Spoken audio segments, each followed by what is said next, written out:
मंडळी नमस्कार. स्टोरीटेल कट्ट्यावर मी संतोष देशपांडे आपलं मनापासून स्वागत करतो. एक व्यक्ती 10 भाषा केवळ शिकते नाही, तर ती शिकवते देखील. त्यात अनुवादाचं काम देखील ते करतात आणि त्यातून उत्तम साहित्य निर्मिती देखील करतात. हे सगळं शक्य कसं होतं? हाच आज आपल्या या पॉडकास्टचा विषय आहे आणि त्यासाठी मी पाचारण केलेलं आहे आमचे जुने स्नेही, सहकारी आणि आजचे आघाडीचे भाषातज्ञ वासुदेव डोंगरे यांना. डोंगरे सर नमस्कार. नमस्कार. स्टोरीटेल कट्ट्यावर तुमचं खूप खूप स्वागत. धन्यवाद. अ, वासुदेव डोंगरे हे पुण्यातील अतिशय प्रसिद्ध असं नाव अनुवाद क्षेत्रातलं आणि त्यांना जवळपास 10 भाषा अवगत आहेत.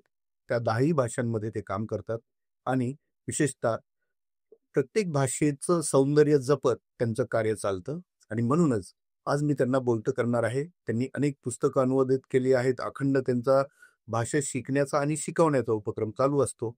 त्यातून आपण काय घ्यायचं हे आज आपण ठरवूया. म्हणून डोंगरे सरांना माझा पहिला प्रश्न, सर तुम्ही मूळ कन्नड होय, नंतर मराठी बोललात होय, नंतर हिंदी, इंग्रजी अशा अनेक भाषा तुम्हाला अवगत आहेत. मला वाटतं मल्याळम देखील तुम्हाला हो, येते. मल्याळम आहे. या सगळ्या भाषा तुम्ही आत्मसात केल्यात आणि त्यामध्ये काम देखील करता. म्हणजे नुसतं आत्मसात करणं वेगळं आणि त्यात काम देखील करणं हे वेगळं. हे सगळं कसं जमतं? तुमचा आजवरचा प्रवास कसा या भाषेच्या दिशेने झाला? थोडंसं तुमच्याकडनंच ऐकायला मला आवडेल. मुळात भाषा शिकायची म्हणून असं काही प्रवास सुरुवात झालेली नाही या प्रवासाची.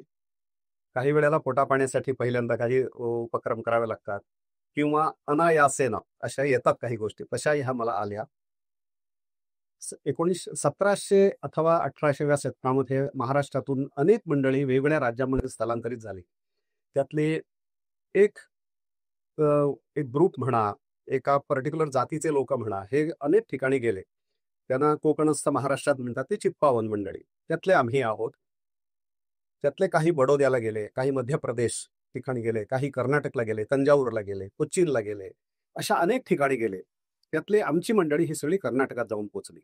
कर्नाटकातल्या उडुपी जिल्ह्यात, आता उडुपी जिल्हा आहे, पूर्वी दक्षिण कन्नड हा एक जिल्हा होता आणि उत्तर कन्नड. दक्षिण कन्नड जिल्हा हा काही काळाने 2 जिल्हे झाले. त्यातला तो उडुपी आणि एक दक्षिण कन्नड असे 2 जिल्हे झाले. त्या जिल्ह्यामध्ये हे सगळे लोकं त्या काळात सेटल झाले. पूर्ण स्थायिक झाले. महाराष्ट्रातली सगळी संस्कृती, भाषा आणि आचार-विचार हे सगळं घेऊनच तिथं गेले आणि सगळे तिथं स्थायिक झाले.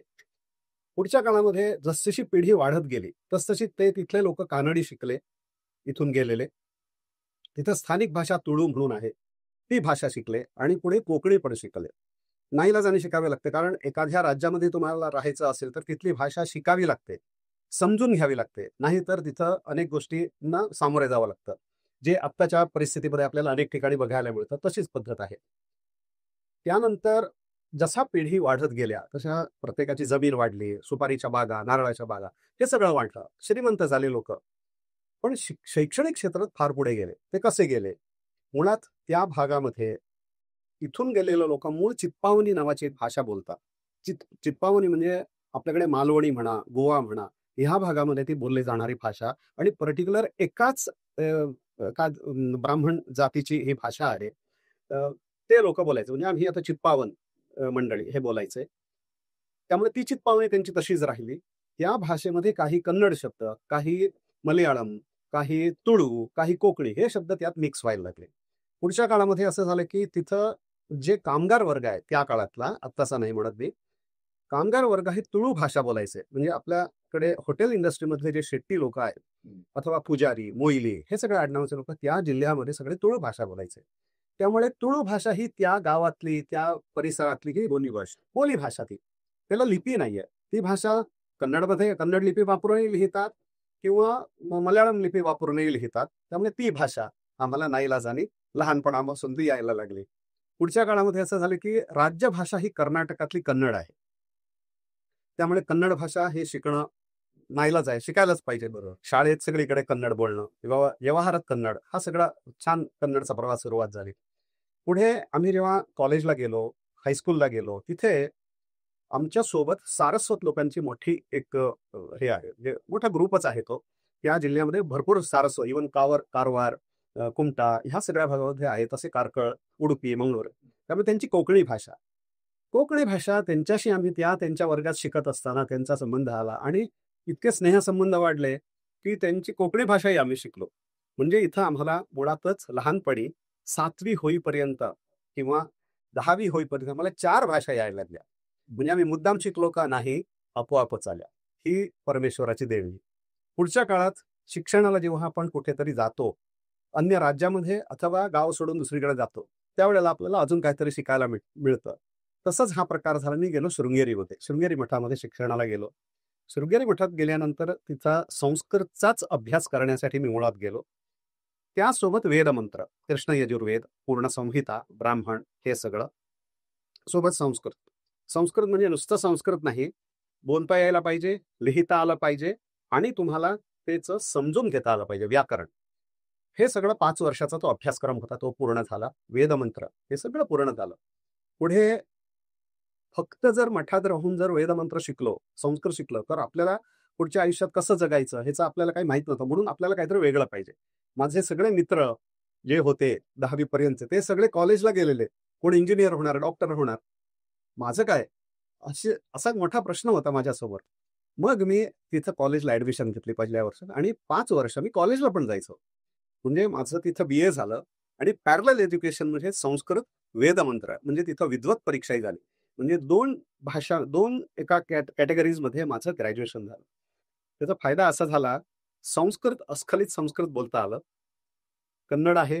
म्हणजे संस्कृत मी जेव्हा शिकलो त्यावेळेला मला 5वी भाषा होती माझी. हा मोठा फायदा. पुढे मैसूरला गेलो. महाराजा संस्कृत कॉलेजमध्ये पोस्ट ग्रॅज्युएशनसाठी गेलो. संस्कृतचं व्याकरणच फक्त घेऊन मी पोस्ट ग्रॅज्युएशन केलं. पुढे PhD करायची. शिकत राहायचं ना, ज्ञान मिळवत राहायचं. म्हणजे असं वाटायला लागलं काहीतरी शिकायचं आणि काहीतरी करायचं. काहीतरी करायचं म्हणजे काय पैसे कमवायचे. पण मुळात तसं नाहीये. मुळात ज्ञान वाढवायचं असं होतं. शृंगेरीसारख्या संस्थानामध्ये, मैसूर महाराजा संस्कृत कॉलेज, युनिव्हर्सिटीमध्ये पुस्तकांचा 60,000 एवढा तुम्ही बघितला तर तुम्हाला जग फार म्हणजे तुम्ही काहीच नाही असं वाटायला लागतं. तिथं वाचन करत करत करत करत सगळं हे सगळं ज्ञान मिळवत 5वी भाषा शिकून हातात सर्टिफिकेट आहे सगळं घेऊन आलो पुण्यात. आणि तुमचा मराठीशी संबंध? ज्या दिवशी मी 16 फेब्रुवारी 1987 रोजी मी पुण्यात पाऊल ठेवलं पहिल्यांदा कॅम्पच्या परिसरामध्ये. जेव्हा बस यायची ती फिरून फिरून यायची कॅम्पात आणि तिथून ती स्वारगेटला यायची. पहिल्यांदा पाऊल ठेवलं तर अभयारण्यात गेलेल्या माणसाला कसं होतं, तिथं प्राणी असतील, मोठी झाडं असतील, कुठलीही सोयी नाही, सवलत नाही, खायला नाही, प्यायला नाही, ओळखीचा नाही, असं अभयारण्यासारखं होतं. तेव्हा मला असं वाटलं. पण सुदैव असं होतं, संस्कृतचा अभ्यास असल्यामुळे लिपी शिकणं अवघड नाही झालं. आणि त्याच्यात एक मला सांगायचं राहिलं म्हणजे जेव्हा मला 8वी, 9वी, 10वीला हिंदी कंपल्सरी असायचं त्या काळात. हिंदी शिकायचंच म्हणजे कंपल्सरी होतं. त्यामुळे आम्हाला हिंदी भाषा मुळात संस्कृतपेक्षा आधी मला देवनागरी लिपी शिकायला मिळाली, हायस्कूलमध्ये मिळाली. हिंदीच्या निमित्ताने. पुढे संस्कृत म्हणजे त्याचं ते काय म्हणू आपण त्याला शुद्धीकरण, फिल्ट्रेशन हे झालं संस्कृतमुळे. त्यामुळे तो तसा प्रवास झाला आणि महाराष्ट्र आल्यानंतर मला इतकं सोपं झालं, मराठी शिकणं सोपं झालं. देवनागरी लिपीमुळे मराठी शिकणं सोपं झालं. उच्चारामधला फरक हा फार गमतीशीर भाग आहे. त्यातल्या गमती-जमती बऱ्याच आहेत, त्या सांगेनच मी. पण मराठी महाराष्ट्रात पाऊल ठेवल्यानंतर बरं वाटायला लागलं, मातृभूमीला आल्यासारखं वाटायला लागलं. त्याचं कारण म्हणजे जेव्हा इमर्जन्सी डिक्लेअर झाली, तेव्हा मी 5वीत होतो. तेव्हा बातम्या अशा यायच्या न्यूजपेपरमध्ये कर्नाटकच्या, की अमुकाला अटक केली, तमुकाला अटक केली वगैरे अशा यायच्या बातम्या. तेव्हा मला काही कळत नव्हतं. पण महाराष्ट्रातले काही लोक जे अतिप्रसिद्ध होते त्यांना अथवा स्वातंत्र्य संग्रामासाठी लढलेले लोक, त्यांना अटक केली, कुठे कारागृहात टाकलं, असं सगळं आम्ही वाचायचो.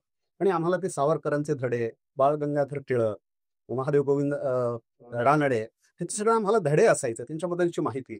आणि आमचे जे पूर्वज होते आजोबा वगैरे ते आम्हाला सांगायचं, अरे महाराष्ट्रात केसरी नावाचं एक वृत्तपत्र आहे बरं का.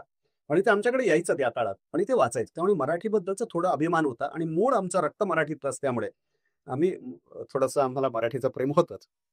इथं आल्यानंतर काय करायचं मोठा प्रश्न असतो. वेगळ्या गावात तुम्ही सर्टिफिकेट घेऊन गेला तर तुम्हाला कोण नोकरी देईल याची खात्री नाहीये का? पहिला म्हणजे तुम्हाला भाषा येत नाहीये, हा पहिला मुद्दा. दुसरा म्हणजे तुमच्याबद्दल काहीच माहिती नाही ना. हल्ली काय रेकमेंडेशन करणारा माणूस लागतो. बरं, तसं काही नव्हतं. मग पुढे काय? मग एक ओळखीचे होते. कुठून तरी ओळख निघाली. त्यांचं नाव आहे अनंत भालचंद्र चितळे. ते कर्वे रोडला राहतात. त्यांचं नाव आहे, त्यांना प्रेमाने म्हणायचं रमण चितळे. त्यांच्या घरी गेलो. त्यावेळेला मी इंग्रजी बोलायचो. कारण आमच्याकडे दक्षिणेत इंग्रजीचा जरा जोर आहे.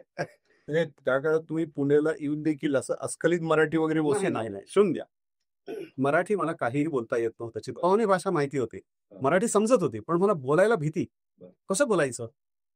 आणि त्या रमण चितळेंकडे गेल्यानंतर मी इंग्रजीमध्ये बोलायला लागलो. ते म्हणाले, "वासुदेव, आपल्याकडे अस्खलित मराठी बोलायचं आहे. इथं अर्धवट भाषा चालणार नाही." म्हणजे तंबीच दिली त्या माणसाने मला. ते माझे गुरु खरं. तिथून माझा मराठीचा प्रवास सुरू झाला. नंतरच्या काळामध्ये मी अनेक ठिकाणी रद्दीच्या दुकानात जाऊन पुस्तकं गोळा करायचो. अनेक पुस्तकं गोळा करायचो मराठीची. ती प्रचंड वाचन करायचो. नंतर सुदैवाने मराठी वृत्तपत्रामध्ये मला एक नोकरी मिळाली सकाळमध्ये. तिथं मी जेव्हा मुलाखत झाली, तेव्हा केशव मोरेश्वर भिडे नावाचे होते. ते जनरल मॅनेजर होते. इंग्रजीमधलं माझं ॲप्लिकेशन खरं असायला पाहिजे होतं, पण मी मराठीत लिहिलं. मला मराठी लिहिता येत नव्हतं. माझा एक रूममेट होता. त्याने मला ते ॲप्लिकेशन लिहून दिलं, अर्ज लिहून दिला. म्हणजे बघा, मला मराठीमध्ये अर्ज लिहिता येत नव्हता. त्या माणसाने जसं लिहिलं तसं मी उतरून काढलं आणि ॲप्लिकेशन पाठवलं आणि मला मुलाखतीला बोलवलं. मुलाखत झाली. भिडे साहेब म्हणाले, "how it is possible to work with Marathi newspaper?" म्हणणं बरोबर होतं त्यांचं. मी कानडी माणूस, मराठी येत नाही. काम कसं करायचं मराठी वृत्तपत्रामध्ये? अगदी मुद्दा बरोबर आहे.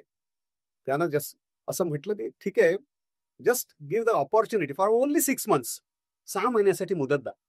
बघू आपण काय करायचं ते. मी जर माझा जे परफॉर्मन्स चांगला वाटला तुम्हाला, तर तुम्हीच ठरवा. ठीक आहे म्हणाले. काहीतरी त्यांना वाटलं बहुतेक, की ह्या मुलाच्या डोक्यात काहीतरी भारी आहे. असं कदाचित वाटलं असेल. त्यांनी मला नोकरीला घेतलं. तिथून माझा प्रवास सुरू झाला. डी-टी-पी ऑपरेटर म्हणून मी सकाळमध्ये जॉइन झालो. 1989 1 जुलैला मी जॉइन झालो.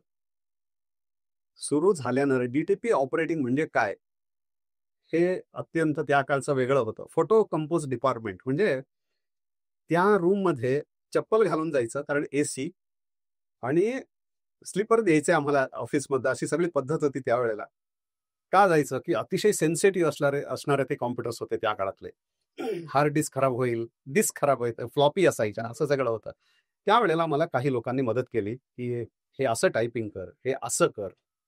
पण मधल्या काळामध्ये मी टायपिंगच्या परीक्षा पास केल्या होत्या. हिंदी म्हणजे देवनागरी, मराठी, इंग्रजी आणि कन्नड टायपिंगच्या परीक्षा मी दिलेल्या होत्या कर्नाटकमध्ये असं. त्यामुळे मला थोडासा बरं वाटलं, की बाबा हे सोपं आहे. पुढचा काळ सुरू झाला. लोकांनी खूप सहकार्य केलं त्यावेळेला.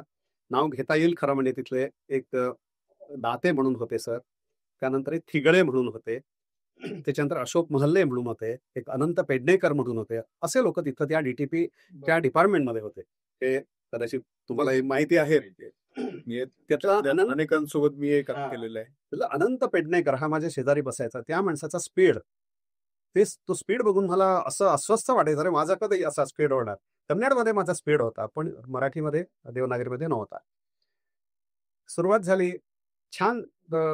टायपिंग गिपिंग सगळं 6 महिने चालायचं. आणि 6 महिने झाल्यानंतर साहेबांकडे गेलो. म्हटलं, सर 6 महिने झाले, काय करायचं?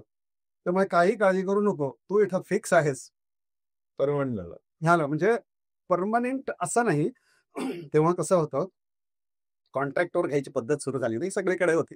त्यामुळे 6 महिने कॉन्ट्रॅक्ट, नंतर मी परमनंट झालो. परमनंट झाल्यानंतर मला इतका आनंद झाला. मी एक कन्नड माणूस, म्हणजे कानडी शिकलेला, कर्नाटकमध्ये जन्म झालेला, कन्नडमध्ये शिकलेला माणूस, मी मराठी वृत्तपत्रामध्ये कायम होतो. म्हणजे किती आनंदाची गोष्ट, फार मोठी आनंदाची गोष्ट. पुढे डी-टी-पीचा प्रवास सुरू झाला. अंदाजे 4 वर्ष मी त्या विभागात होतो. तिथल्या 1-2 गमती-जमती सांगतो. दुसऱ्या भाषेतला माणूस अन्य राज्यामध्ये आल्यानंतर काय चुका घडू शकतात, ह्यातलं मी फार तुम्हाला एक उदाहरण देतो. ह्या चुका होतात. आपल्याकडे मला एक लेख दिला गेला. तो कोणतरी प्रसिद्ध माणसाने लिहिलेला होता. ते माझं नाव आठवत नाहीये. तो लेख आला, मी टायपिंगला घेतला, सगळं झालं. सगळं टायपिंग करून झालं. त्याची त्यावेळेला प्रूफं काढायचं. भले मोठ्या म्हणजे मारुतीच्या शेपटीसारखी ती प्रूफं निघायची. प्रूफं आली. मुद्रित शोधकाकडे दिली. सगळं जे काही टायपिंग केलं ते मुद्रित शोधक त्याला काय इदम इत्थम तो सांगेल ते होणार. त्यामुळे झालं. त्यांनी तपासलं आणि लाल शाईने ते मार्क करायचे. इतके मार्क केले की तिथं त्याला मार्क करायला जागा शिल्लक नाही. आणि त्याच्या चुका ह्या मजेशीर होत्या.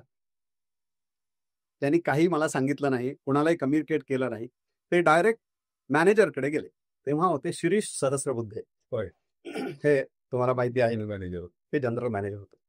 ते बोलायचे कमी, पण त्यांची नजर फार तीक्ष्ण असायची. त्यांच्या समोर ही प्रूफ गेली. मुद्रित शोधकांनी सांगितलं, हा मुलगा खूप चुका करतोय, ह्या मुलाला ठेवून काही उपयोग नाही, आपण याला हकलून देऊया. म्हणजे लिटरली त्या माणसाने हकलून देऊया असे शब्द वापरले होते. ते म्हणाले, ठीक आहे तुम्ही जा. फोरमनला त्यांनी पाठवून दिलं आणि मला आत घेतलं. या म्हणे. मला हातपाय थरथरायला लागले. आता बहुतेक आपली नोकरी गेली. कारण काहीतरी गडबड झालेली आहे. त्यांनी मला प्रूफ एवढंच दाखवलं, की हे बघा हे अशा चुका आहेत. ठीक आहे म्हटलं, काय हरकत नाही. ते म्हणाले, काही करू नका. ज्या चुका झालेल्या आहेत त्या चुकांबद्दल तुमच्या डिपार्टमेंटमध्ये असलेले सर्वात जुने लोक त्यांना जाऊन ही माहिती विचार. त्यामुळे त्या माणसाने जेव्हा ते प्रूफ बघितलं त्यावेळेला त्यांना वाटलं की हा मुलगा मुद्दाम नाही चुका करत, ह्याच्यात भाषेची अडचण आहे म्हणून त्यांनी चुका केलेली आहे. आणि त्यानंतर त्याने एवढंच सांगितलं की तिथं असलेले जे जुने लोक आहेत, जे वयस्क आहेत किंवा रिटायरमेंटला जवळ आलेले आहेत, त्यांच्याशी तुम्ही बोला, ह्या शब्दांचे अर्थ विचारा म्हणून सांगितलं. आणि मला तेव्हा ते पटलं. बरोबर आहे, इथून पुढे जुन्या लोकांना अर्थ विचारायचा. त्यातले एक शब्द एक सांगतो फक्त. एक घर भाड्याने देण्याबद्दलचा एक मजकूर होता, घराबद्दल. भाड्याने असा शब्द होता. त्या शब्दाचा मला अर्थ माहित नव्हता. बाडिगे असं कन्नडमध्ये शब्द आहे, पण इथं भाड्याने माहिती नाही. तो दुर्दैवाने असा झाला, भडव्याने असा झाला. ती मराठी शिवी आहे मला माहित नाहीये मुळात, कारण मी कानडी माणूस. आणि आणि ते किती ठिकाणी असावं, अख्ख्या लेखामध्ये काय 40-50 ठिकाणी होतं.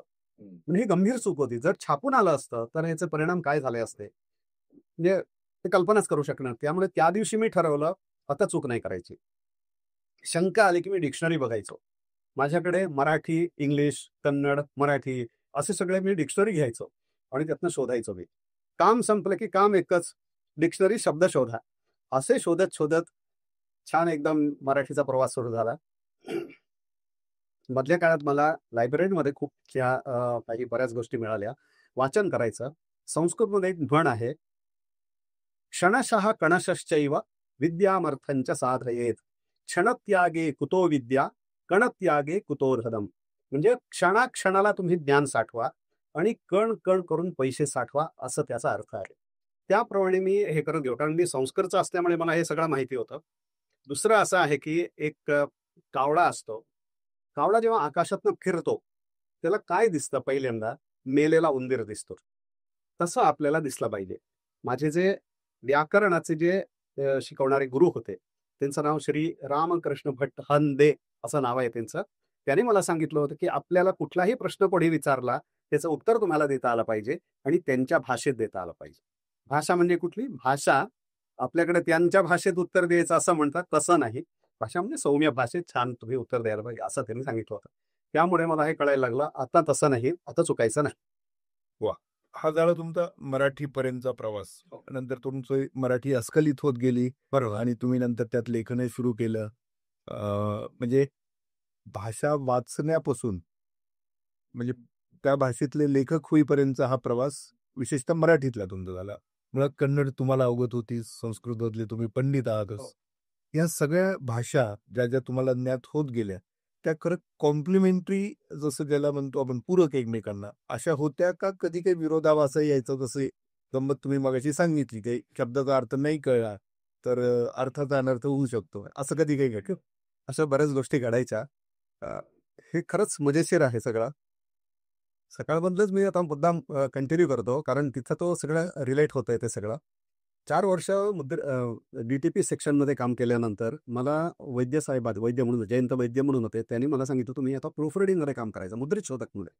मुद्रित शोधक म्हणून मुद्रित शोधन विभागामध्ये काम करायचं. ज्या ज्या विभागाने तुम्हाला फुल्या दिल्या होत्या त्या, म्हणजे त्या विभागाने मला ठरवलं ह्या माणसाला काढून टाकायचं नोकरीला. त्याच लोकांनी सांगितलं की नाही, आता ह्यांना मुद्रित शोधक करायचा. बघा, हे आपलं खरं कर्तृत्व असं कर्तृत्व म्हणजे देवाची देणगी आहे म्हणा, लोकांचं सहकार्य आहे, सगळं आहे. पुढच्या काळामध्ये मी जवळ 10 वर्ष त्या मुद्रित शोधन विभागामध्ये काम केलं. मुद्रित शोधन विभागात काम करणं म्हणजे सोपं नाही. तुम्ही जे तपासून देता ते फायनल आहे. त्याच्यापुढे तपासणारा कोणीही नाही. बघा, म्हणजे तुम्हाला त्याची ॲक्युरसी किती पाहिजे, ही तेवढी पाहिजे. त्या 10 वर्षाच्या काळात मी एवढं शिकलो आणि मुळात मी होतो जाहिरात विभागात मुद्रित शोधक होतो. जेव्हा बातम्यांच्या अथवा संपादकीय विभागाचा तुम्ही हे असता, मुद्रित शोधक असता, तिथं फारशी अडचण येत नाहीये. ठीक आहे, रेफरन्सेस तुम्हाला लागतात. पण जाहिरातीच्या संदर्भात नाही. कारण जाहिरातीमध्ये चूक झाली, की इथं फायनान्शियल लॉस आहे. म्हणजे आर्थिक नुकसान होतं संस्थेचं. त्यामुळे इथं एक्सक्यूज नाही. हे व्हेरी क्लिअर आहे. म्हणून तिथं 100% ॲक्युरसी पाहिजे. म्हणजे तिथं एकही अक्षर चुकून चालणार नाही. एखाद्या आणि नुसतंच अक्षरापुरतं मर्यादित नसतं ते, अर्थाशी पण जमलं पाहिजे. हो, म्हणजे म्हणजे कायदेशीर जाहिराती आहे. उदाहरणार्थ जाहीर नोटिसा असतात. वकील काय लिहितोय आणि त्याला काय म्हणायचं हे तुम्हाला आधी समजून घ्यावं लागतं आणि ते उतरवायचं असतं. पण मी तिथं भाषांतरकार म्हणून नव्हतो. मी होतो तिथं मुद्रित शोधक म्हणून होतो. त्यामुळे इथं एक मुद्रित शोधक म्हणून मी पुढे आलो. त्या काळामध्ये सुदैवाने मला एक पुस्तक एकाने मला सांगितलं, "तुम्ही भाषांतर कराल का?" म्हटलं, "हो, करतो की." कारण मराठीमध्ये मी बऱ्यापैकी आहे असं मला वाटायचं. तो कदाचित अहंकार होता त्यावेळेला. म्हणजे खरंच होतं ते, असं वाटायचं. कन्नड पुस्तक होतं ते, मराठीत करा म्हणून. एक छोटंसं होतं. एका माणसाची माहिती होती खरे म्हणजे. तर त्याने दिलं, मी भाषांतर केलं. त्यात ते काही शब्द मला कळत नव्हते. मी त्यावेळेला लायब्ररीत बघायचो. सकाळमध्ये लायब्ररीमध्ये म्हणजे खूप चांगली पुस्तकं होती, ते वाचायचो. त्यातनं ते भाषांतर केलं आणि ते म्हणाले, "अरे भारी झालं की." मला इतकं बरं वाटलं. अरे बापरे! म्हणजे आपण भाषांतरकार झालो. नाही झालो, पण त्याचं कारण असं आहे की परफेक्टनेस यायला खूप वेळ लागतो. पुढच्या काळामध्ये मी भाषांतराचाच एक कार्यक्रम सुरू केला, खरं सांगतो तुम्हाला. मी भाषांतर करतो असं 4 लोकांना सांगितलं. मला अनेक पुस्तकं यायला लागली.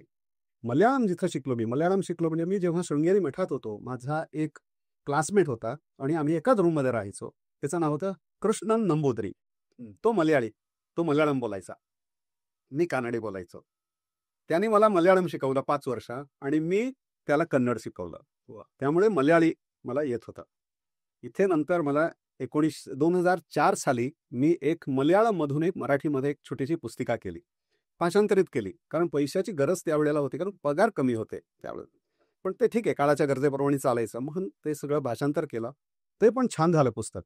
आणि पुढे मात्र मला न थांबता भाषांतराची कामं यायला लागली.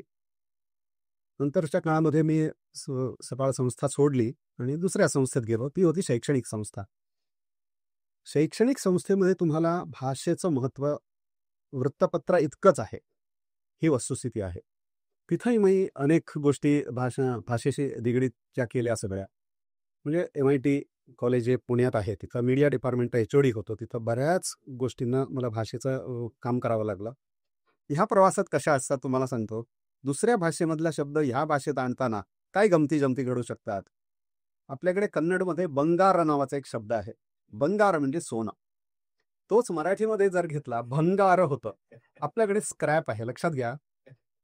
मी जेव्हा हे भाषांतर केलं, त्यावेळेला मी चुकून बंगार म्हणजे ते स्क्रॅप असा एक विषय होता. त्याच्यात मी सगळं की सोनं, सोनं, सोनं, सोनं असं लिहिलं आणि पहिलं प्रूफ त्या लेखकाने तपासलं. ते म्हणाले, "हो, तुम्ही हे काय केलंय?" म्हटलं, "काय झालं?" ते म्हणाले, "तुम्ही कानडी आहात, काही हरकत नाहीये." तो माणूस क्षमाशील होता. ते म्हणाले, "असं-असं आहे." नंतर मला लक्षात आलं, हे बंगार आणि भंगार उच्चारामधला ब आणि भ सोडून द्या. पण तिथे अशी गोची झाली, जिथं सोनं आहे, तर इथं ते स्क्रॅप झालं हो. हा मोठा हे आहे. आणि दुसरं आपल्याकडे मराठीमध्ये "मी आले होते" अशी म्हणायची पद्धत आहे. काही ठिकाणी "मी आली होती" असं म्हणतात मराठीमध्ये. आता हे मला माहीत नाही. मी भाषांतर करताना सगळीकडे मी आले होते असं लिहिण्याच्या ऐवजी "मी आली होती, ती आली होती" हे सगळं विचित्र काहीतरी लिहिलं होतं. म्हणजे जेंडर स्पेसिफिकेशन, नपुंसकलिंग, पुल्लिंग, स्त्रीलिंगाचा फरकच मी काहीच केला नाहीये. त्यामुळे तिथं फारच गडबड झाली सगळी. आणि असे अनेक शब्द आहेत. आता हुडकणे असा शब्द आहे. हुडकणे हा शोधणे असा आहे. म्हणजे एखादी वस्तू हुडुकुವುದು असं कन्नडमध्ये म्हणतात. मराठीमध्ये हुडकणे. मुळात कन्नडमधला शब्द मराठीत कसा आला हा भाग वेगळा आहे. पण तिथे काही गडबडी व्हायला लागल्या. असे अनेक शब्द आहेत. आणि त्यामुळे मग नंतर पण लक्षात आलं, की हे असं नाही चालणार. मग 2 नाही 4-4 डिक्शनरीज ठेवायचो मी. म्हणजे डिक्शनरी प्रचंड डिक्शनरी रेफर करायचो. म्हणजे अशा एकडोकशुकांमुळे तुमचा अभ्यास आणखी वाढत गेला. आणि म्हणून कन्नडमध्ये असं लिहिलेलं आहे, देश सुत्तू कोश ओदू. देश सुत्तू म्हणजे देश फिरा, म्हणजे जग फिरा. कोश ओदू, कोश म्हणजे डिक्शनरी. तिथं कन्नडमध्ये कोश ह्या शब्दाला निघंटू असं म्हणतात. निघंटू वाचा म्हणजे कोश ओदू, कोश वाचा, तर तुमचं ज्ञान वाढतं असं लिहिलेलं आहे. त्यामुळे झालं, म्हणजे हे सगळे विषय डोक्यात घेऊनच मग पुढे गेलो आणि अशा अनेक अडचणी आल्या. आणि आता हे नंतर तुम्ही अनुवादाच्या मार्गात आलात आणि अनेक पुस्तकं झाली. म्हणजे मला वाटतं जवळपास 70 पुस्तकं तुमची झालेली आहेत. आणि मराठी, हिंदी, इंग्लिश आहे, इंग्लिश आहे, संस्कृत आहे, संस्कृत आहे, सगळ्या भाषांमधले आहे. कन्नड तर आहेच आहे. आणि एकदा तुम्ही भाषांतरकार अथवा पण ह्या सगळ्या भाषांचा जर एक तौलनिक अभ्यास जर केला आपण एक भाषांतरकार म्हणून, तर कुठली भाषा जवळची वाटते सगळ्यात? हा प्रयत्न खरं तर खूप कठीण आहे. कळत आहे उत्तर देणं, पण असं करूया की ह्या अंगाने ही भाषा छान वाटते, ह्या अंगाने असं जर काही उत्तर देता आलं तुम्हाला, ह्याच्यात कसं असतं, त्याला सौंदर्य कुठल्या भाषेत काय सौंदर्य आहे? भाषेचं सौंदर्य बघणार असाल तर भारतामध्ये 2-4 भाषा फार महत्वाच्या आहेत. इथे कसं असतं, सॉफ्ट लँग्वेज आपण बोलतो, मृदू भाषा. मराठी ही मृदू भाषा आहे. कारण चमचा आणि चमचा असे 2 शब्द आपल्याकडे आहेत. अक्षर एकच आहे, उच्चार 2 आहेत. चमचा म्हटलं की जरा बरं वाटतं, चमचा म्हटलं की असं तो भाषा शैलीचा फरक आहे. कन्नडमध्ये नाही, चमचा पूर्ण शब्द उच्चार करायचा. चमचा म्हटलं की त्या माणसाला बरं वाटतं, पण महाराष्ट्रातले माणसं चमचा काय म्हणतो, असे सगळे प्रश्न येऊ शकतात. असे अनेक शब्द आहेत की जेणेकरून तुम्हाला तिचं शब्द गांभीर्य कळलं पाहिजे, त्याचं डेप्थ ऑफ द शैली, भाषेची शैली कळली पाहिजे आणि उच्चार तुम्हाला कळले पाहिजे. उच्चार कसे कळले पाहिजे तुम्हाला सांगतो. कन्नडमध्ये नानु होगुत्तेने असं पूर्ण शब्द उच्चार करायचा असतो, मी जातो. मराठीमध्ये तसं नाही. आपण जनरली काय म्हणतो, वासुदेव असा शब्द उच्चार करतो, म्हणजे संतोष शेवटचा अक्षर अर्ध उच्चार करतो मराठीमध्ये. कन्नडमध्ये तसं नाही. कन्नडमध्ये संतोष देशपांडे असंच पाहिजे. वासुदेव शंकर डोंगरे असं पूर्ण पाहिजे, कारण शेवटचं अक्षर पूर्ण उच्चार करायचा असं. त्यामुळे ते लोकांना उच्चार करायला कठीण वाटतं. म्हणून मराठी सॉफ्ट लँग्वेज आहे. मराठीमध्ये काही असे ज ज झ झ हे अशी अक्षर असल्यामुळे ही थोडीशी स्वीट लँग्वेज आपण म्हणतो. आम्ही तेव्हाही म्हणायचो Marathi is the best language and it is the sweet language म्हणायचो. ही वस्तुस्थिती आहे. दुसरं बेंगॉली. बेंगॉली पण त्याच पद्धतीची भाषा आहे, स्वीट लँग्वेज आहे. द्रविडियन भाषा ज्या आहेत म्हणजे मल्याळम, तमिळ, कन्नड आणि तेलुगू ह्या थोड्याशा कर्कश वर्ण जास्त उच्चार करण्याच्या भाषा आहेत. अतिशय कडक शब्द उच्चार आहे. तिथले तुम्ही कुठल्याही माणसाशी बोला, ते त्यांचे उच्चार कडक असतात. ही वस्तुस्थिती आहे. सॉफ्टनेस थोडासा कमी असतो. त्यांच्या दृष्टीने ती सॉफ्ट आहे, पण त्यातले तुम्ही 4 भाषांमधलं बघितलं तर तेलुगू त्यातली जास्त सॉफ्ट आहे. अतिशय कठीण शिकायला ही मल्याळम आहे. त्यामुळे भाषेचं तुम्ही म्हणत असाल तर स्थानिक भाषामध्ये, लोकल लँग्वेजेसमध्ये मला जर म्हणत असाल तर मला मराठी त्यातल्या त्यात छान वाटते बोलायला. ही खरी परिस्थिती आहे. शिकायला कुठली भाषा जास्त सोपी? शिकायला तुम्ही आता बघितलं तर आता शिकण्यासाठी तुम्हाला अमुकच भाषा असं नाहीये मुळात. त्यातला पहिला मुद्दा म्हणजे संस्कृत ज्याला येतंय त्याला सगळ्या भाषा शिकायला सोपं आहे. फक्त उच्चार आणि अर्थ समजून घ्यावा लागेल एवढंच आहे. कारण मल्याळममध्ये 43% जवळजवळ संस्कृत शब्द आहेत. कन्नडमध्ये जवळ 38% संस्कृत शब्द आहेत. मराठीमधला जर तर मी बघितला, लिपी सेम आहे, एकसारखी आहे लिपी देवनागरी, त्यामुळे तो प्रश्न नाही. संस्कृत शब्द जवळजवळ म्हणजे माझ्या अभ्यासाप्रमाणे जो 32 ते 33% हे शब्द मराठीमध्ये संस्कृतमधून आलेले आहे. तत्सम आणि तद्भव असे 2 प्रकार आहेत, त्यातले हे आले. त्यामुळे मराठी शिकायला सोपी आहे. संस्कृत शब्द कमी असू दे पण शिकायला सोपी आहे. आणि महाराष्ट्रामध्ये आल्यानंतर भाषेचा प्रेम महाराष्ट्रामध्ये जेवढा आहे त्याच्या दुप्पट दक्षिण भारतामध्ये त्यांच्या भाषांमध्ये आहे. ही वस्तुस्थिती आहे. म्हणजे महाराष्ट्राबद्दल मी काही वाईट बोलणार नाही, चांगलंच उत्तमच आहे, आवडतं आहे. पण असं आहे, इथं आपल्याकडे मराठी बोलताना हल्ली अनेक लोक वेगवेगळ्या भाषा त्यात मिक्स करतात. ही वस्तुस्थिती आहे.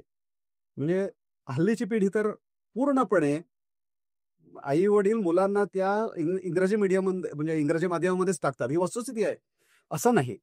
घरात तुम्ही मराठी शिकवा, भाषा शिकवा, आपली भाषा शिकवा. मुळात आपल्या भाषेमध्ये जे सोप्या पद्धतीने समजतं ते दुसऱ्या भाषेतून समजणार नाही, ही वस्तुस्थिती आहे. म्हणून मातृभाषा असं म्हटलेलं आहे. जननी जन्मभूमीश्च स्वर्गादपि गरीयसी जसं म्हटलं तसं मातृभाषा ही सुद्धा हे आहे. म्हणून मला जर विचारलं तर कन्नड मला आवडती भाषा आहे, कारण माझा जन्म तिथं झाला. आईने मला तीच भाषा शिकवली. पण मी संस्कृत शिकलो, त्यामुळे मला संस्कृत अजून जास्त संस्कृतचा वेळ आहे नाही तसा संस्कृतचा वेळ जास्त आहे. आणि पुढे गेला तर मराठी. मराठी महाराष्ट्रामधल्या एवढ्या वर्षाचा प्रवास जो आहे, त्याच्यामुळे मी आज इतक्या अस्खलितपणे मी मराठी बोलू शकतो. तुम्ही मराठी लोकांना संस्कृत शिकवता, तुम्ही मराठी लोकांना कन्नड देखील शिकवता आणि कन्नड लोकांना तुम्ही मराठी देखील शिकवता. म्हणजे केवळ अनुवादापुरती तुम्ही तुमची मालिका ठेवलेली नाहीये. तुमचं कार्य आणखी तुम्ही वेगळं केलेलं आहे, वाढवलेलं आहे. तर हा अनुभव कसा असतो? म्हणजे मराठी लोकांना इतर भाषा शिकण्यात रस किती असतो आणि इतर भाषिक लोकांना मराठी शिकण्यात रस किती असतो? तुमचं काय निरीक्षण आहे? हे तुमचं हा प्रश्न अगदी बरोबर आहे. आत्ता कसं झालंय, मायग्रेशन हा मोठ्या प्रमाणात चाललेला आहे. म्हणजे उदाहरणार्थ महाराष्ट्रातला माणूस नोकरीसाठी बंगलोरला जातो. तिथं गेल्यानंतर त्या माणसाला काहीही कळत नाही. भाजी मार्केटमध्ये गेला की भाज्या घ्यायच्या कशा, बोलायचं कसं काहीच कळत नाही. ते राहतात कुठेतरी एका फ्लॅटमध्ये राहतात, इंग्रजी त्या आजूबाजूला असतं, पण अडचणच येते स्थानिक लोकांबरोबर डील कसं करायचं. म्हणून लोक कन्नड शिकायला लागले. महाराष्ट्रातून जे कर्नाटकला गेले ते, अथवा कर्नाटकातल्या मुली काही महाराष्ट्रीयन मुलाशी लग्न करून आल्या, किंवा इथल्या मुली कर्नाटकातल्या मुलाशी लग्न केलं. हे जेव्हा एक्सचेंज व्हायला लागलं त्यावेळेला लोकांना वाटायला लागलं दुसरी भाषा शिकावी. तसंच कर्नाटकमध्ये पण तेच झालं. कर्नाटकातले काही लोक महाराष्ट्रात आले. उदाहरणार्थ इथं पुण्यासारख्या ठिकाणी ऑटोमोबाईल इंडस्ट्री आहे. खूप लोक आले तिकडनं इकडे. त्यामुळे लोकांना त्या भाषेची गरज वाटायला लागली. लोकांशी डील कसं करायचं हे कळेना. म्हणून लोक काय करायला लागले, भाषा शिकूया. 2018 सालापासून माझ्याकडे अनेक लोक कन्नड शिकायला लागले. मी सुरुवातीला पैसे घेत होतो. आपलं फ्री, मोफत शिका. कारण माझी काय म्हणतात त्याला मदर टंग आहे. मी जरा कौतुक होतं मला. शिका तुम्ही. शिकवायचं मी. जवळजवळ 400-450 लोक कन्नड शिकले. ह्याच्यात सगळ्या वयोमानाचे होते, म्हणजे काही वृद्ध पण होते. त्यांची अडचण, त्यांची सून कानडी, काय करायचं, तिच्याशी बोलता येईना, बरं तिला मराठी येत नाही. अशा सगळ्या गमती जमती व्हायला लागल्या. म्हणून मी शिकवायला लागलो. असे 400-450 लोक कन्नड शिकले. अजूनही शिकतायत आणि इतके आवडीने शिकतायत. काही शाळेमध्ये निवृत्त झालेले मुख्याध्यापक, कोण मोठ्या कंपनीमध्ये डायरेक्टर पदावरून निवृत्त झालेले लोक, असं अनेक लोक शिकतायत.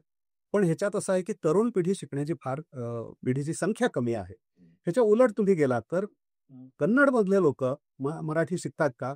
हो, शिकतायत. त्यांना मराठीचं लिटरेचर समजून घ्यायचं असतं, मराठीचा इतिहास समजून घ्यायचा आहे. असे लोक मुद्दाम मराठी शिकतात.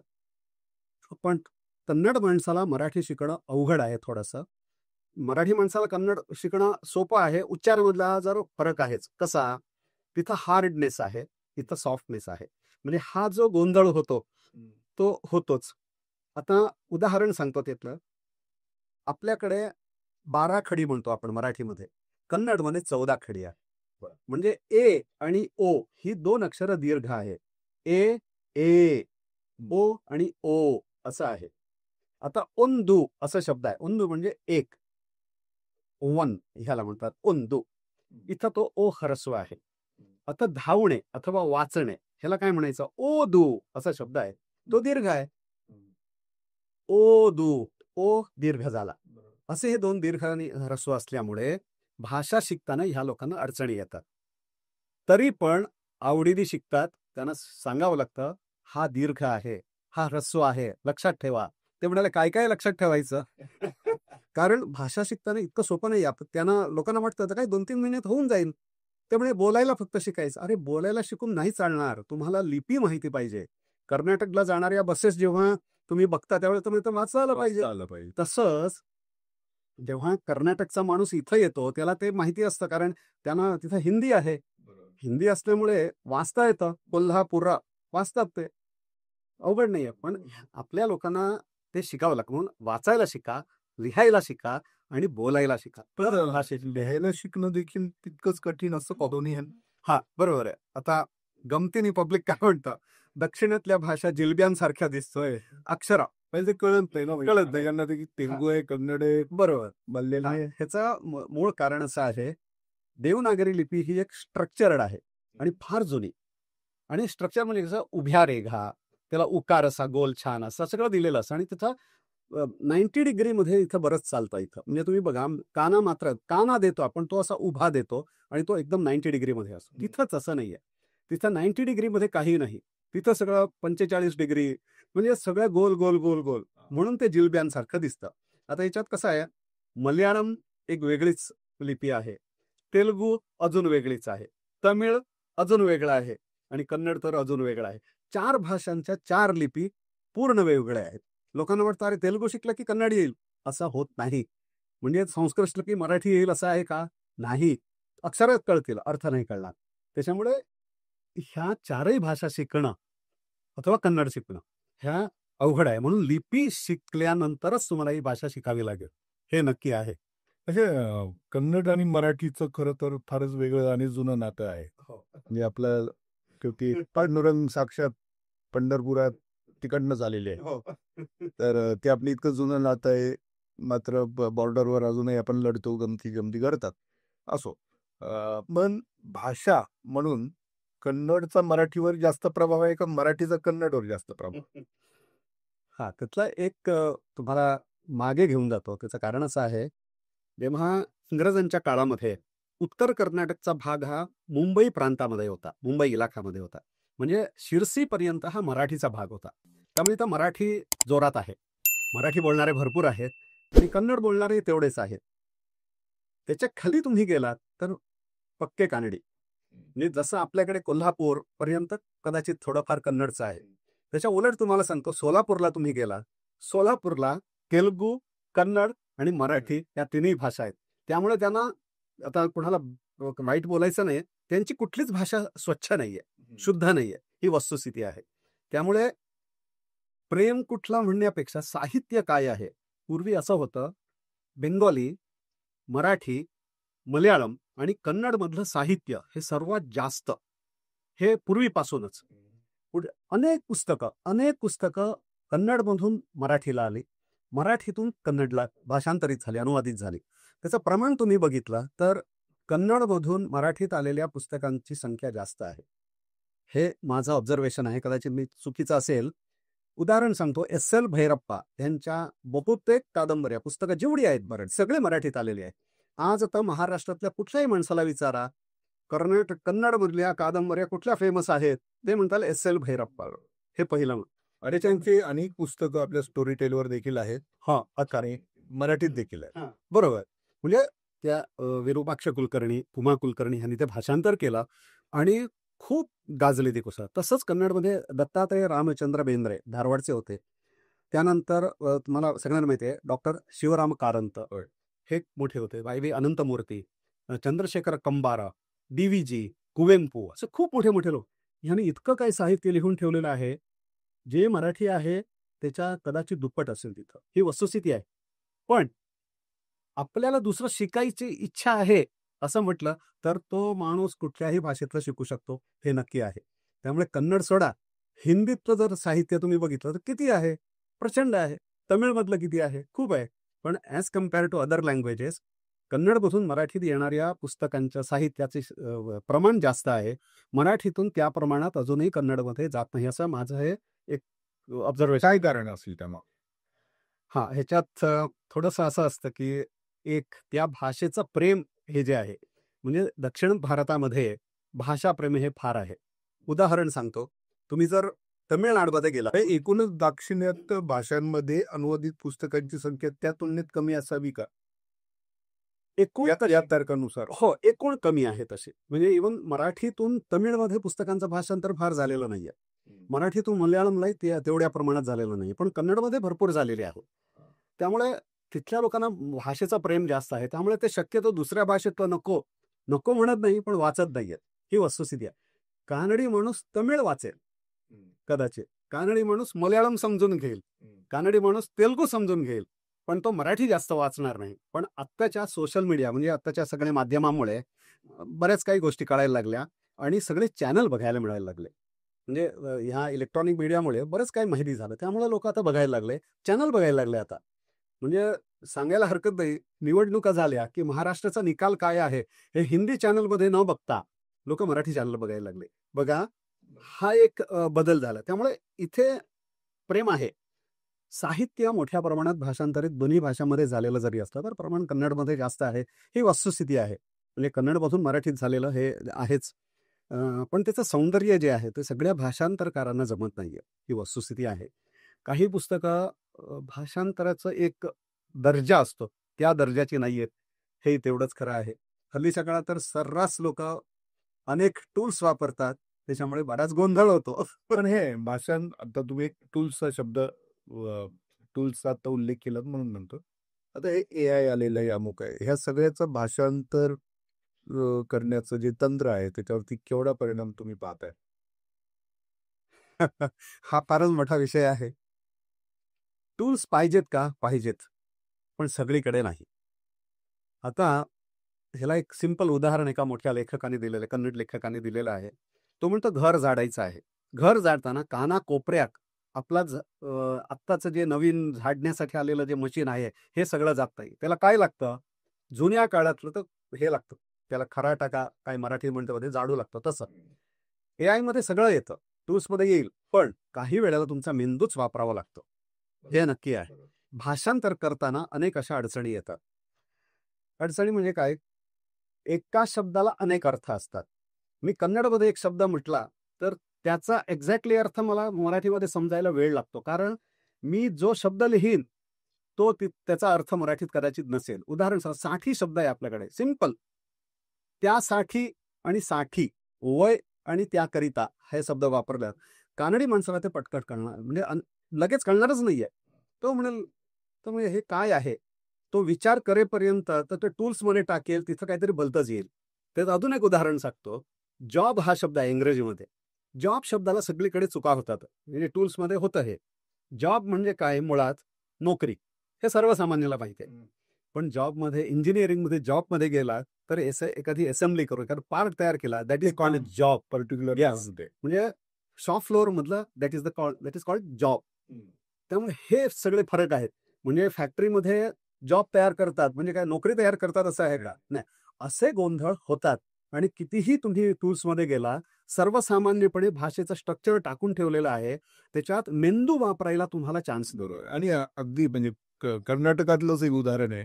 नुकतंच झालेलं. ते मुख्यमंत्र्यांचीच एक पोस्ट काहीतरी आली होती. AIचा वापर करून त्याचा काहीच्या काही अर्थ झाला आणि ती व्हायरल झाली होती.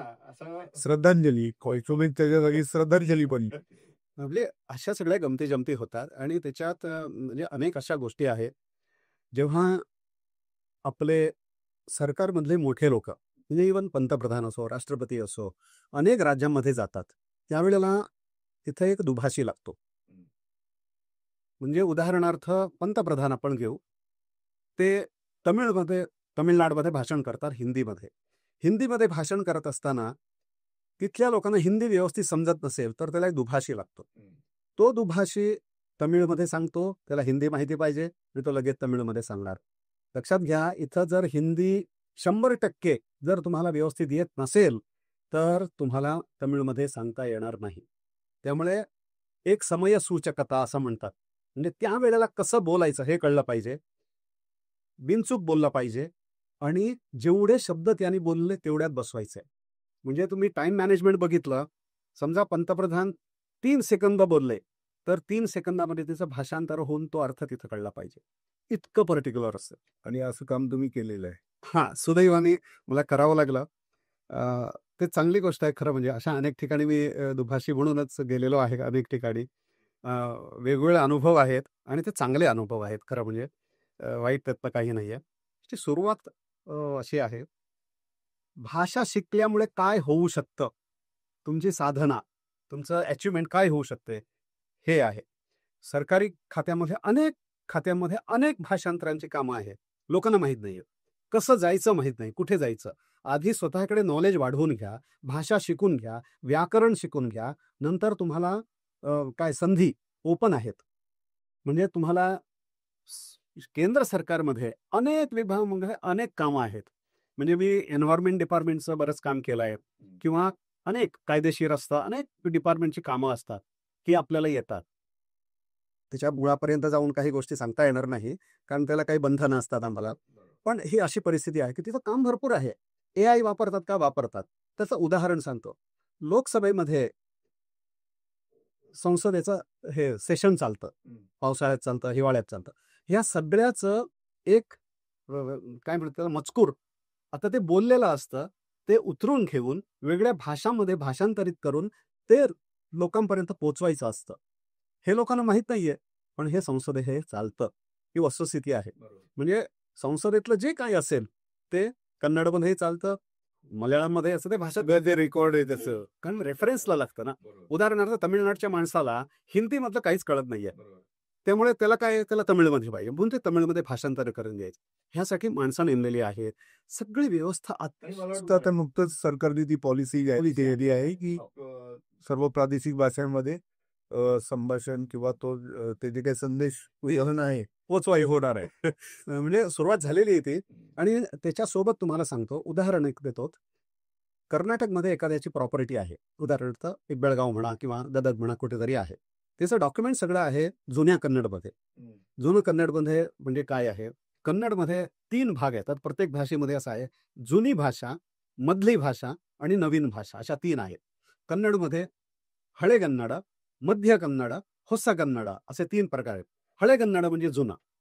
ते सगळं हळेगन्नडमध्ये लिहिलेलं आहे. जसं मराठीमध्ये मोडीमध्ये लिहिलेलं आहे, प्राकृतमध्ये लिहिलेलं आहे. हे सगळं वाचायचं कोण? हे कधी-कधी कसं असतं कायदेशीर गोष्टी उद्भवतात. उदाहरणार्थ जागेची भांडणं असतात. हे सगळं डॉक्युमेंट आहे जुन्या भाषेमध्ये लिहिलेलं वाचता येत नाही. त्यावेळेला आमच्यासारखा भाषा तज्ञ लागतो. हेच तुम्हाला कोर्टात सबमिट करावं लागतं. म्हणजे अनेक कोर्टांमध्ये हे वाचून त्याच्यावर सही करून हे बरोबर आहे, हे असं लिहिलेलं आहे, सांगणारी माणसं लागतात. नुसतं सांगायचं नाही, तोंडी नाही, लिखापडी आणि त्याच्यात सही करावी लागते. ह्याच्यासाठी आमच्यासारखी माणसं ही आवश्यक आहेत. असे अनेक आहेत भारतामध्ये. पण एकूण भाषांतरकारांची संख्या खूप कमी आहे.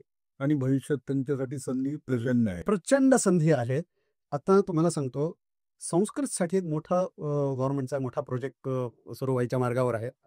अनेक ठिकाणी चालू आहे. जेव्हा संस्कृतचा प्रचार मोठ्या प्रमाणात व्हायला लागेल त्यावेळेला प्रादेशिक भाषांना खूप महत्त्व आहे. आपण आता महाराष्ट्रामध्ये मराठी सक्ती, हिंदी सक्ती अनेक गोष्टी चाललेल्या आहेत.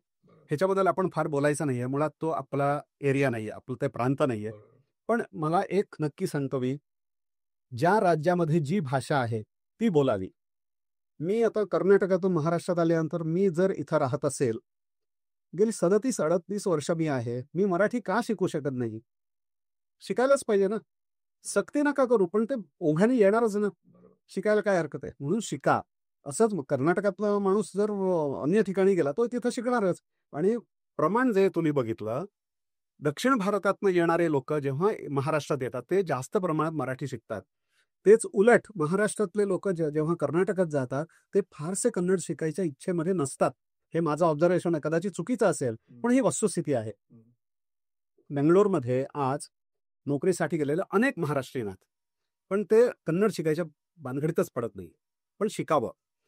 जर तुम्ही तुमच्या मुलांना हे शिकवलं तर सरकारमध्ये वाटेल तेवढे ऑपॉर्च्युनिटी आहेत. आता कुठे-कुठे असतात. आता पुढच्या काळामध्ये बघा इंजिनिअरिंगचं नॉलेज अथवा वैद्यकीय मेडिकलचं नॉलेज हे लोकल लँग्वेजमध्ये द्यायचं असं गव्हर्नमेंटचं एक हे आहे आता. त्यासाठी सगळे भाषांतरकार लागणार तुम्हाला. उद्या मेडिकलची पुस्तकं सगळी ट्रान्सलेशन करायची, भाषांतरित व्हायला पाहिजे.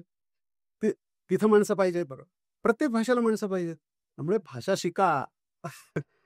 वा. तर मंडळी, अनुवाद, भाषा आणि कितीतरी असे विषय आज आता डोंगरे सरांच्या बोलण्यातनं आपण समजून घेतले. त्यातली व्याप्ती समजून घेतली. त्यातले विविध अनुभव आज त्यांनी आपल्यासोबत शेअर केले. आणि आता ते जसं म्हणतायत की हल्ली कुणी प्युअर बोलत नाही, तर तसंच हे खरोखर तसं आहे. कारण अस्खलित भाषा शिकता येणं ही जरी काळाची गरज असली तरी तसं होत नाही. तरी देखील मग एक प्रयत्न आपण असं करू शकतो की मला जी भाषा ज्ञात आहे त्यापेक्षा दुसरी भारतीय भाषा मी जर शिकू शकलो तर त्यात खूप छान मला ज्ञानही मिळेल, माहिती मिळेल आणि एक वेगळा आत्मविश्वास देखील मिळेल. म्हणून मी आता डोंगरे सरांना आत्ताच विनंती केली की सर मला तुम्ही कन्नड शिकवाल का? नक्की शिकवणार. कन्नड मी अनेक लोकांना ऑलरेडी शिकवतच आहे. कन्नड असं नाही, मल्याळम शिकूया, कोकणी शिका, तुळू शिका, तमिळ शिका. तमिळमध्ये खूप मोठं नॉलेज आहे. नॉलेज हब आहे ते खरं म्हणजे. आणि तुम्हाला माहिती असेल की अनेक आहे तिथं. देवळांची माहिती तुम्ही जर नुसती बघितली, देवळांची स्थापना कधी झाली. मी मध्यंतरी गेलो होतो भुवनेश्वरच्या इथं कोणार्कला गेलो होतो. तिथं कोणार्कचं देऊळ बांधलं कोणी? तमिळनाडचा माणूस आहे. तमिळनाडचा एक राजा. ज्या काळात बघा ती हिस्ट्री सगळी आहे मूळ तमिळमध्ये आहे. हे का शिकवू शकत नाही तुम्ही? आणि दुसरं तुम्ही भाषेचा द्वेष करू नका. कुठल्याही भाषा ही वाईट नाहीये. म्हणजे जेवणाला आपण पुरणपोळी वाढली, आवडत नसेल तरी त्या ताटात असेल तर मग काय शेवटी नाईलाजाने खातोच ना. अथवा कधी तिखट असतं, कधी गोड असतं. ताटातलं जसं तुम्ही सगळं खाता, तसं तुमच्या समोर आहे हे सगळं. आणि दुसरं मी त्यातलं उदाहरण सांगतो. आपल्याकडे एखाद्या कंपनीमध्ये मोठा सर्व्हर ठेवलेला असतो. तो सर्व्हर म्हणजे काय? सगळं साठवायला. त्या सर्व्हरला काय लागतं? उदाहरणार्थ एखाद्या कंपनीचा सर्व्हर विकत घेतला, करोडो रुपये त्याला द्यावे लागतात. मेंटेनन्सला पाहिजे, एसी पाहिजे, सगळं पाहिजे, इंजिनियर पाहिजे. तुम्हाला परमेश्वराने एकच सर्व्हर दिलंय, तो बिंदू आहे. अनलिमिटेड स्टोरेज आहे, कितीही साठवा. काही लिमिटेशन नाहीये त्याला. कधी पाहिजे तेव्हा ते बाहेर काढा. आपल्याकडे कमांड द्यावी लागते? नाही. संतोष देशपांडे भेटले, कन्नडमध्ये बोलायचं, लगेच माझ्या डोक्यातनं यायला लागलं. समोर मला शेट्टी दिसला एक माणूस, तो हॉटेलमध्ये काम करणारा अथवा मालक आहे. तो तुळूमध्ये बोलायला लागलाय. "यांचा नमस्कार आहे." लगेच मी तुळू बोलतो. म्हणजे मला कुठली कमांड द्यायची नाही. परमेश्वराने दिलेलं आहे. मग तुम्ही भरत जा ना सगळं. ज्ञान साठवण्यासाठी आहे आणि ते साठवून दुसऱ्याला देण्यासाठी आहे. तेव्हा मंत्र मी शिकवतो. काही मुलांना मी मंत्र शिकवतो संध्याकाळी. मंत्र शिकवताना तुम्हाला स्वरयुक्त मंत्र शिकायचा आहे. तिथं कुठेही चूक करून चालत नाहीये. कारण वेदमंत्रामध्ये असं सांगितलेलं आहे, एक स्वर चुकला तर एका अक्षराचा तुम्ही खून करता, असं लिहिलेलं आहे. त्यामुळे तसं नाही करायचं. म्हणून शिकताना अस्खलित शिका. म्हणजे उदाहरण सांगतो आता आपल्याकडे असे बरेच किस्से आहेत. भाषा नाही शिकलं तरी प्रॉब्लेम. भाषा शिकलो तरी प्रॉब्लेम. बोललो तरी प्रॉब्लेम. नाही बोललो तरी प्रॉब्लेम. असं नाही करायचं. तो माणूस प्रेमाने वागवा त्याला, कोणी असो. तमिळनाडूमध्ये तुम्ही रिक्षावाल्याशी हिंदी बोलला तर पूर्वी ते सोडायचेच नाही. ते काही करायचं नाही. गप्प बसायचे. ही वस्तुस्थिती आहे. पण आज तसं नाहीये. काळ बदलला. कारण त्यांना हिंदीची गरज वाटायला लागली. महाराष्ट्रामध्ये पूर्वी इतर भाषांचं फार प्रमाण नव्हतं. आत्ता बऱ्यापैकी आहे. ही वस्तुस्थिती आहे. इव्हन आता गुजराती बोलणारे महाराष्ट्रामध्ये खूप आहे. कन्नड बोलणारे. मला वाटतं इथं परप्रांतीयच काही नाही म्हटलं 2-4 कोटी लोकं असतील महाराष्ट्रात, म्हणजे असा माझा अंदाज आहे. त्यामुळे हे अन्य भाषिक आहेत. मग ते भाषिक आले त्यांच्याकडनं तुम्ही भाषा शिका. जे आज अन्य राज्यांमध्ये भाषा शिकतायत लोकं. का शिकू नयेत? त्यामुळे भाषा शिका आणि मुलांना ना शुद्ध भाषा शिकवा. मुलांना अशी अशी शिकवा, की "you are coming no?" No असं नाही शिकवायचं. मुलांना "बाळा इथे ये, इथे बैस." हे का नाही शिकू शकत आपण? आपण चुकतो इथंच. म्हणजे पालकांना मी ब्लेम देत नाही. त्यांना मी सल्ला देतोय. प्रत्येक पालकांनी आपल्या मुलांना मदर टंग म्हणून मराठी शिकवायची आणि त्याच्यासोबत इतर भाषा शिकवा. सुधामूर्ती म्हणजे सौ सुधामूर्ती एकदा म्हणाल्या, म्हणजे मी त्यांच्या एका पुस्तकावर काम केलं होतं आणि त्याच्यामुळे आमचं त्यांच्या गप्पा झाल्या. त्या म्हणाल्या, तुम्ही इतर देशांमधल्या अनेक गोष्टी, अनेक कादंबऱ्या वाचता, पण आपल्याकडचं रामायण, महाभारत का नाही वाचत? ते सुदैवाने आपल्या भाषेमध्ये लिहिलेलं आहे, तरी तुम्ही वाचत नाही आणि इंग्लिशमध्ये लिहिलेल्या अनेक कादंबऱ्या त्या फॉरेनच्या वाचता. असं करू नका. आधी आपलं शिका, नंतर ते शिका. तेव्हा तुम्हाला कॉम्बिनेशन ऑफ द नॉलेज येईल. ही ह्यातली मूळ पद्धत आहे. म्हणून म्हणायचं पुन्हा तोच विषय आहे, की क्षणशः कणशश्चैव विद्यामर्थंच साधयेत. म्हणून पूर्वीच्या लोकांनी जे लिहून ठेवलंय संस्कृत श्लोकामध्ये, चुकीचं नाही लिहिलेलं. हे अगदी बरोबर लिहिलेलं आहे. ज्ञान वाढवायचं असेल तर भाषा शिका. आता भारताच्या बाहेरच्या तुम्ही भाषा बघितल्या तर तिथे हीच परिस्थिती आहे. जर्मनमधले जॅपनीज तुम्ही जेव्हा शिकता, जॅपनीजमध्ये तर लिपी, ते कांजी म्हणतात त्याला, त्या पद्धतीने ती भाषा आहे. म्हणजे आपल्यापेक्षा ते कठीण आहे. त्या चिन्हांमधनं तुम्ही ते ओळखायचं किती अवघड आहे. चायनीज आहे. त्या भाषा तुम्ही शिकायला जाणार, पण आपल्या भाषा विसरणार, असं नाही चालणार. भाषा शिका. संधी भरपूर आहेत. नॉलेज मिळेल ना, वाचा. आणि उतार वयात तुम्हाला मोठी अडचण अशी आहे, म्हणजे देशपांडेजी खरं सांगायला हरकत नाही, 60 झाली, निवृत्त माणूस झाला की करायचं काय? हा अनेक लोकांचा प्रश्न समोर आहे. त्याच्यासाठी तुम्ही भाषा शिकलेले असाल तर तुम्हाला जोपर्यंत डोळे चांगले आहेत, हातपाय घट्ट आहेत, कॉम्प्युटर चालवता येतो आणि सगळं तुमचं व्यवस्थित आहे, तोपर्यंत तुम्हाला भाषेचं तुम्ही काम करू शकता. कारण भाषांतराची कामं भरपूर पडलेली आहेत. ही वस्तुस्थिती आहे. वाह!